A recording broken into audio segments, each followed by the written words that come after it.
আজকে ছবিটা দেখে নিশ্চয়ই মনে করছেন যে আমি কি বানাতে চলেছি। আজকে আমি বানিয়েছি পটল আলুর ডালনা। ফার্স্টে এই পটল আলুর ডালনার জন্য আমি পটলগুলোকে এবার গোল গোল করে কাটিনি, আমি লম্বা করে কেটেছি দেখুন। আর ভেতরের যে জিনিসগুলো থাকে পটলে ওগুলোকে ফেলে দিয়েছি। এবার আদা লঙ্কা বেটে নিয়েছি, সামান্য একটু আদা লঙ্কা বেটে নিয়েছি, আর টমেটো বেটে নিয়েছি। আর এদিকে আমি কাজু কিশমিশ আর চারমগজ বাটা বেটে নিয়েছি। এটাকে ভিজিয়ে রেখে বেটে নিয়েছি। এটা ভিজিয়ে রেখেই বাটবেন, তাহলে ভালো পেস্ট হবে। তো আশা করি সকলে ভালো আছেন। তা আমি এখন কীভাবে রান্না করছি দেখুন। তারপরে আমি কড়াইতে তেল দিয়ে দিলাম। তেল দেওয়ার পরে আলু আর পটলগুলোকে ছেড়ে দিচ্ছি। ছেড়ে দেওয়ার পরে আস্তে আস্তে করে সব পটল আলুগুলোকে ছেড়ে দেওয়ার পরে এটাকে আমি এর মধ্যে একটু হলুদ দিয়ে দিব। আর আলুগুলোকে একটু যে তিন কোনা করে কাটবেন। আর আমি এরপরে এটাকে হলুদ দিয়ে দিব। দিয়ে দেওয়ার পরে আমি এটাকে নাড়িয়ে নেব। সামান্য একটু হলুদ দিলে কী হবে, একটু মজে যাবে তরকারিটা এবং কষাতে কম সময় লাগবে এবং তাড়াতাড়ি হয়ে যাবে জিনিসটা। এই জন্য আগে ভেজে নিলাম। এই জন্য আলু ভেজে নেওয়ার পরে আমি এটাকে একটা প্লেটের মধ্যে তুলে নিচ্ছি। আর এর মধ্যে আমি একটু গুঁড়ো দুধ ব্যবহার করব, যেটা আমরা চা বানিয়ে খাই সেটা ব্যবহার করব। তো এই জন্য আমি, যেহেতু আমার লিকুইড দুধ ছিল না, যে গুঁড়ো দুধ ব্যবহার করব। তার মধ্যে একটু তেল ঢেলে আমি দুটো তেজপাতা, একটা শুকনো লঙ্কা, আর এটাকে একটু ভেজে নিচ্ছি। একটু লাল লাল হয়ে যাবে, শুকনো লঙ্কাটা লাল হয়ে যাওয়ার পরেই তারপরে আমি জিরাটা দেব, গোটা জিরা দিয়ে দেবো। এটার মধ্যে আমি আজকে গরম মশলা দিইনি, এটা গোটা জিরা দিচ্ছি। কারণ লাস্টে যেহেতু গরম মশলা গুঁড়ো দেবো, এই জন্য আমি দিইনি, গোটা জিরা দিলাম। এই জিরাটাও দেখবেন একটু ভাজা ভাজা হয়ে যাবে, লাল লাল হয়ে যাবে। তারপরে আমি এটার মধ্যে লঙ্কা বাটা আর আদা বাটাটা দিয়ে দেব। লঙ্কা বাটাটা আদা বাটাটা দিয়ে কিছুক্ষণ ভেজে নেব। দেখুন আমার লাল লাল হয়ে গেছে। লঙ্কা আদা বাটাটা দিয়ে দিচ্ছি। দিয়ে দেওয়ার পরে আমি এটাকে ভেজে নেব যতক্ষণ না এটা কাঁচা গন্ধ বেরিয়ে যায়। কাঁচা গন্ধটা চলে যাওয়ার পরে আমি যা যা পরে মশলা করা দরকার সেগুলো দেবো। দিয়ে এভাবে নেড়ে নিচ্ছি। নেড়ে নিলে কী হবে, ভাজাটাও হয়ে যাবে। আর হলো তারপরে টমেটো বাটা দিয়ে দিচ্ছি। টমেটোরও কাঁচা গন্ধ যাতে চলে যায় সেই জন্য আমি টমেটোটা দিয়েও কিছুক্ষণ নেড়ে নেবো। এই 2 সেকেন্ড 3 সেকেন্ডের মতো নেড়ে নেব। নেড়ে নেওয়ার পরে কাঁচা গন্ধ চলে যাওয়ার পরে এর মধ্যে আমি দিয়ে দেবো হলো লঙ্কা গুঁড়ো, কাশ্মীরি লঙ্কা, জিরে গুঁড়ো, ধনে গুঁড়ো আর হলুদ গুঁড়ো দিয়ে দিব। সব 1 চামচ করে নিয়েছি।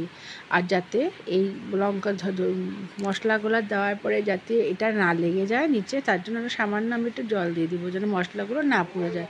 কেন জিরা যেহেতু পুড়ে যাওয়ার সম্ভাবনা থাকে, সেই জন্য জলটা দিয়ে দেবো। দিয়ে দেওয়ার পরে এটার পরে আমি নেড়ে দিলাম। দেখুন এটার মধ্যে কাঁচা গন্ধটা যেন না থাকে। তারপরে আমি যে পেস্টটা বানিয়েছি আপনাদেরকে তো দেখিয়েছি, আদা বাটা, চারমগজ, কাজু কিশমিশ দিয়ে এই পেস্টটা আমি দিয়ে দিয়েছি। এটা কিন্তু যখন এই পেস্টটা দেবো তখন কিন্তু সিমটা একদম হালকা করা থাকবে, না হলে নষ্ট হয়ে যাওয়ার সম্ভাবনা থাকবে, পুড়ে যাওয়ার সম্ভাবনা থাকবে। একদম সিম হালকা করে দেবো। দিয়ে দেওয়ার পরে আমি বলেছি আগে কৌটোর দুধ ছিল, গুঁড়ো দুধগুলো যেটাতে আমরা চা খাই, সেই দুধটাকে সামান্য ঠান্ডা জলে গুলে দিয়ে দিচ্ছি। দিয়ে দেওয়ার পর এটা কিন্তু হালকা হিটেই দিবেন, বেশি হিটে দিলে নষ্ট হয়ে যাবে তরকারি। এটা হালকা হিটে একদম কম সিমে দিয়ে দিয়েছি। দিয়ে দেওয়ার পরে এটাকে আমি আবার ভালো করে কষিয়ে নিচ্ছি, যাতে এটা কোনো আর কি, আর মশলা যত কষানো যাবে ততই ভালো লাগে খেতে। তারপরে আলু আর পটল ভাজাটা দিয়ে দিচ্ছি। দিয়ে দেওয়ার পরে এবার আমি ভালো করে একটু কষিয়ে নেব নেড়ে চেড়ে। আর আমি লবণটা কিন্তু শেষেই দেবো, লবণটা একটু শেষেই দেবো, আগে একটু কষিয়ে নিই সব কিছু। তারপরে আমি এটাকে ভালো করে কষিয়ে নেওয়ার পরে আমি কিছুক্ষণ এটার মধ্যে একটু ঢাকনা দিয়ে দিব। ঢাকনা দিলে কী হবে, তরকারিটাও সেদ্ধ হয়ে যাবে ভালো এবং কষানোও হয়ে যাবে এবং তাড়াতাড়ি হয়ে যাবে। তাও দেখেন আমার তেল ছেড়ে আসছে, আমার তরকারিটা দেখুন কী সুন্দর রঙ এসছে, একদম খুব সুন্দর রঙ এসছে। আর এটাকে এখন আমি ঘি দিয়ে আর গরম মশলা দিয়ে নামিয়ে দেবো। ঘি একটু সামান্য জল দিব। জল দেওয়ার পরে এটা একটু বেশি একটু ঝোল রাখবো, নাহলে একটু খাওয়া যাবে না। জল দিয়ে দেওয়ার পরে একটু আমি তো আগেই বললাম ঘি দিব, গরম মশলা দিব, দিয়ে নামিয়ে দেবো। সামান্য ঘি দিব, বেশি দিব না, কেন বেশি ঘি দিলে তো ঘিয়ের গন্ধটাই বেশি থাকবে, তারপরে আর থাকবে না, ভালো লাগবে না খেতে। এই জন্য সামান্য একটু ঘি আর গরম মশলা দিয়ে এটাকে দিয়ে দেবো। আর বলেছি আমি লবণটা পরে দেবো, লবণটাও দিয়ে দিচ্ছি। এবার আমি দুটা দিয়ে নামিয়ে দেবো। তো আমি আশা করি আপনার রেসিপিটা কেমন লাগলো আপনারা আমাকে অবশ্যই জানাবেন এবং ফলো দিয়ে পাশে থাকবেন। আর রেসিপিটা যদি সত্যিকারই ভালো লাগে তাহলে বেশি বেশি করে শেয়ার করবেন এবং লাইক করবেন। তাহলে আজকে আমি আমার তরকারি বানানোটা শেষ হয়ে গেল। আশা করি আপনাদের ভালো লেগেছে এবং বাড়িতে বানিয়ে একবার দেখবেন ভেবে।